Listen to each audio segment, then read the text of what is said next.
एक पटना के मीडिया में कोई है संतोष जी, वो स्पष्ट रूप से कुछ दिखा चुके हैं कि ये घटना बलात्कार का नहीं है, कोई साक्ष्य नहीं मिला है। घटना का जो भी जानकारी हुआ था आप लोगों के माध्यम से या सोशल मीडिया के माध्यम से ही हुआ। जी आप लोगों के द्वारा अलग अलग चैनल के माध्यम से अलग अलग खबर चलाया जा रहा है। ऐसे पटना के हैं संतोष जी, वो कुछ अलग ही चला रहे हैं। जी आप लोगों की तरफ से कुछ अलग चला रहा है। नमस्कार। छपरा की घटना को लेकर कई अपडेट हैं। इस अपडेट्स के सहारे समझा जा सकता है कि केस किस दिशा में जा रही है। फिलहाल बड़ा अपडेट यही है कि जो एक अभियुक्त गिरफ्तार हुआ है उसको आज पुलिस रिमांड पर दे रही है और उससे गहन पूछताछ करेगी कि भाई आखिर किस परिस्थिति में पीड़िता जो है कुआं में कूद गई है या फिर कैसे गई वो कुआं के पास, तुम्हारे साथ कौन कौन लोग थे। साथ ही डीएनए टेस्ट की प्रक्रिया भी शुरू हो गई है। पीड़िता के जो गारमेंट्स हैं उसका, जो लड़के का कपड़ा, पूरा सॉइल वगैरह डॉक्टर एकत्रित करके रखे हुए हैं, सब कुछ प्रॉपर तरीके से जो एक साइंटिफिक इन्वेस्टिगेशन की जो जरूरतें हैं उसका पूरा ख्याल रखा गया है। सारे तरह के स्वाब पहले से प्रिजर्व हैं। उन तमाम स्वाब को डीएनए के सहारे टेस्ट के लिए पटना फॉरेंसिक लैब भेजा जाएगा और बहुत जल्द इसका रिपोर्ट आए ताकि जो एक भ्रम की स्थिति उत्पन्न हो रही है या फिर जो परिजन के द्वारा कहा जा रहा है क्या वाकई में वो सत्य है, उसका साइंटिफिक जांच हो जाए। उसकी तैयारी शुरू हो गई है और हमें लगता है कि 2-3 दिनों में स्थिति बहुत सारी सामने आ जाएगी। एक और बयान सामने आया है कि जिन 5 लड़कों का नाम दिया गया है परिजन की तरफ से, उसमें 2 ऐसे लड़के हैं जो बाद में पीड़िता को कुआं से निकालने में मदद किया, खुद वो कुआं में जाकर निकालकर लड़की को बाहर निकालने में मदद किया है। एक ये भी स्थानीय लोगों से बातचीत में ये बातें सामने आई है और इस मामले को अब खुद डीआईजी नीलेश कुमार देख रहे हैं। डीजीपी ने कल उनको फोन किया था कि इस मामले को आप खुद देखिए। वो खुद मामले को देख रहे हैं और इस तरीके के मामले के वो एक्सपर्ट रहे, मतलब साइंटिफिक इन्वेस्टिगेशन को लेकर उनकी एक अलग पहचान रही है पुलिस महकमे में। इसलिए उनके जांच पर कोई सवाल खड़ा नहीं कर सकता है। हम उदाहरण के तौर पर राजगीर की एक घटना का जिक्र करना चाहेंगे। राजगीर में याद होगा एक लड़की ऊपर पहाड़ी पर घूमने गई थी और उसके साथ दुष्कर्म की घटना घटी थी। उस मामले में जिस तरीके का इन्होंने साइंटिफिक इन्वेस्टिगेशन किया और जिस आधार पर महीनों के अंदर सभी अभियुक्तों को सजा भी मिल गई, सब जेल में है। इसलिए इस व्यक्ति पर भरोसा किया जा सकता है, पुलिस पदाधिकारी पर भरोसा किया जा सकता है, ये बेहतर इन चीजों को देख सकते हैं। इसलिए अब साइंटिफिक इन्वेस्टिगेशन जो परिजन का कहना है, वैसे कार्यक्रम की शुरुआत में, इस खबर की शुरुआत में आपने विधायक जी का बात सुना होगा कि क्या कह रहे हैं कि भाई संतोष जी का मत अलग है और आप लोगों का मत अलग है। संतोष जी का मत साइंटिफिक इन्वेस्टिगेशन के आधार पर मेरा वो मत है, जो अभी तक रिपोर्ट आई है वो आधार है और उस आधार पर हमने खबर चलाई है। पोस्टमार्टम रिपोर्ट जो है वो आधार है मेरा, प्रत्यक्ष जो गवाह है वो आधार है मेरा। हाँ, परिजन का जो आरोप है वो आरोप घटना स्थल पर जो परिस्थिति जनसाक्ष्य है उससे कहीं दूर दूर तक मेल नहीं खाता है। इसलिए अब साइंटिफिक इन्वेस्टिगेशन हो रहा है, उसको देखा जा रहा है और उसमें कोई नई तथ्य सामने आएंगे तो फिर आगे की कार्रवाई होगी। ऐसा थोड़ी है कि केस सॉल्व हो गया और केस में आगे कुछ नहीं हो सकती है। लेकिन एक बात हम पूरे समाज से करना चाहेंगे कि देखिए, जिस तरीके की प्रवृत्ति बढ़ रही है ना, ये सोशल प्लेटफॉर्म का जिस तरीके से इस्तेमाल हो रहा है, नुकसान आप ही का होना है। भीड़ तंत्र से सत्ता और सरकार नहीं चलती है, कानून से सरकार चलती है, संविधान से सरकार ही चलती है। आप उसका सम्मान करना आपको सीखना होगा। आप अपने आप को जज की हैसियत में मत आइए और आप किसी भी दिशा में अनुसंधान, कोई घटना घटी, अपने मनगढ़ंत बातें परिजन भी कह रहे हैं। लोग हमसे कह रहे थे, कई लोगों का फोन आया, संतोष जी थोड़ा ये परिजन पर थोड़ा आप अटैक करते हैं। नीट मामले में भी आपने अटैक किया, इस मामले में भी आप अटैक कर रहे हैं। तो भाई देखिए, हम पत्रकार हैं, हमारे सामने में जब खबर पढ़ते हैं ना, तो हमारे सामने में ना जेंडर दिखाई देता है, वो जेंडर कौन है, उसकी जाति क्या है, ये दिखाई देता है, कुछ भी दिखाई, सिर्फ खबर दिखाई देता है। और खबर का मटेरियल क्या है वो हम देखते हैं। उस मटेरियल में हम किसी भी परिस्थिति में समझौता नहीं करते, और समझौता ना करें इसके लिए जो जो चीजें हमें जरूरी होता है उस पर हम पहले काम करते हैं। ऐसा नहीं है, मजबूती से काम करते हैं।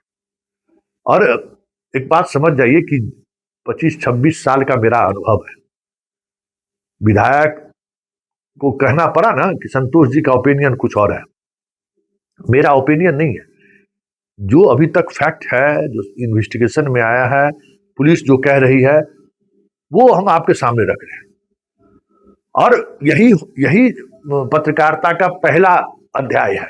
उसके बाद आप एग्जामिन कीजिए ना कि पुलिस के बयान में और इसमें समानता नहीं है, कई तरह के एविडेंस को इसने कलेक्ट नहीं किया है, कीजिए, उसमें हम आपके साथ हैं। लेकिन आप पॉलिटिक्स कीजिए, साजिश कीजिए, उसका मोहरा कभी पत्रकार नहीं बन सकता। आप सोशल मीडिया पर पत्रकार को गाली दीजिए, इसके आधार पर पत्रकार जो सच है वो लिखना बंद कर दे, ये संभव ही नहीं है। जो सच है वो लिखेंगे, जो हमें दिखाई देगा वो हम दिखाएंगे आपको।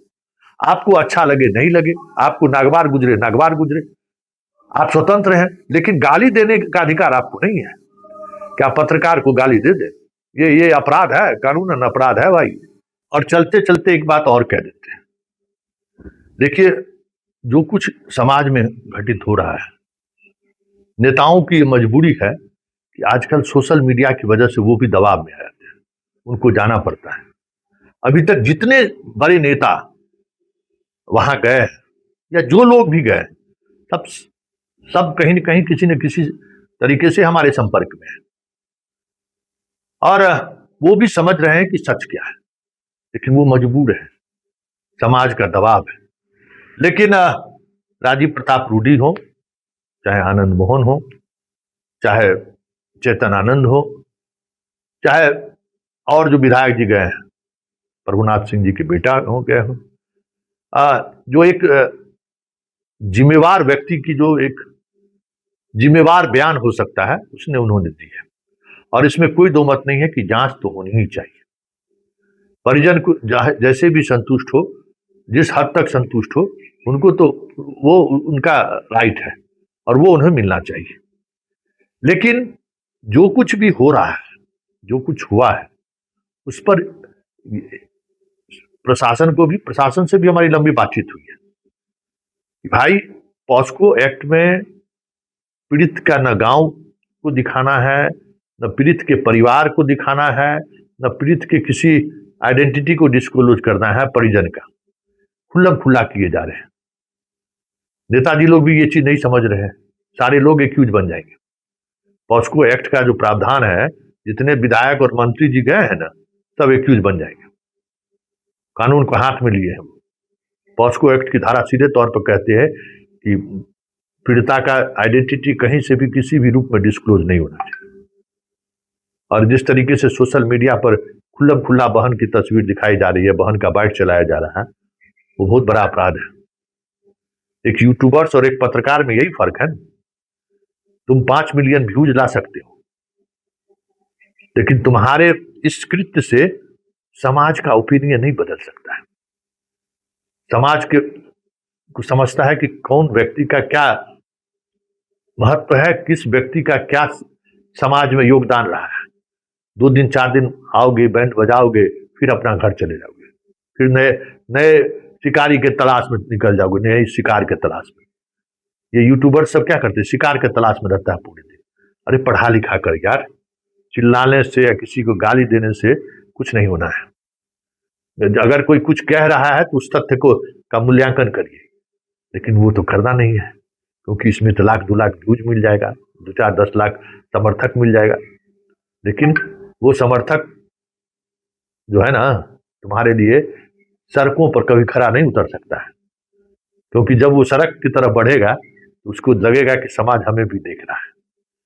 क्योंकि तुम्हारा कृत्य जो है ना रोजाना जिस तरीके से सोशल मीडिया पर आता रहता है, उससे जनता समझती है कि कौन व्यक्ति का उद्देश्य क्या है, कौन व्यक्ति किस उद्देश्य से ये बातें कह रहा है, और ये जिस तरीके से कह रहा है उसमें कितनी सत्यता हो सकती है। कर लीजिए जितना करना है। आज भी मेन एक्सट्रीम मीडिया अगर किसी खबर को, ये अलग बात है कि मोदी एरा में ये सारी चीजें खत्म हो चुकी हैं, इसलिए 2014 के बाद का जो जनरेशन है उसको मीडिया का समझ नहीं है। हमसे सवाल करता है कि इनको कैसे पता चल जाता है पोस्टमार्टम रिपोर्ट, इनको कैसे पता चल जाता है सीडीआर क्या है। कभी आओ पत्रकारिता क्या होती है, पत्रकारिता का कभी कोर्स करो, पत्रकारिता में जुड़े हुए लोगों के साथ 2-4-5 महीना बैठकर काम करो, तब समझ में आएगा कि पत्रकारिता क्या है। यूट्यूब पर यूट्यूबर्स और पत्रकार में बहुत फर्क है। यूट्यूबर्स किसी जिम्मेवारी के साथ कोई मतलब नहीं, व्यूज आना चाहिए। संतोष सिंह कुछ भी कहता है तो जिम्मेवारी के साथ कहता है, नहीं तो फिर जो हमें सीडीआर की जहाँ से जानकारी मिलती है, जहाँ से फॉरेंसिक रिपोर्ट की जानकारी मिलती है, लोग देना बंद कर देंगे, कहेंगे संतोष जी भी उसी धारा में रह गए। पिछले 3-4 दिन से हम लोग पटना में थे। जी जी। घटना का जो भी जानकारी हुआ था आप लोगों के माध्यम से या सोशल मीडिया के माध्यम से ही हुआ। जी जी। आप लोगों के द्वारा अलग अलग चैनल के माध्यम से अलग अलग खबर चलाया जा रहा है।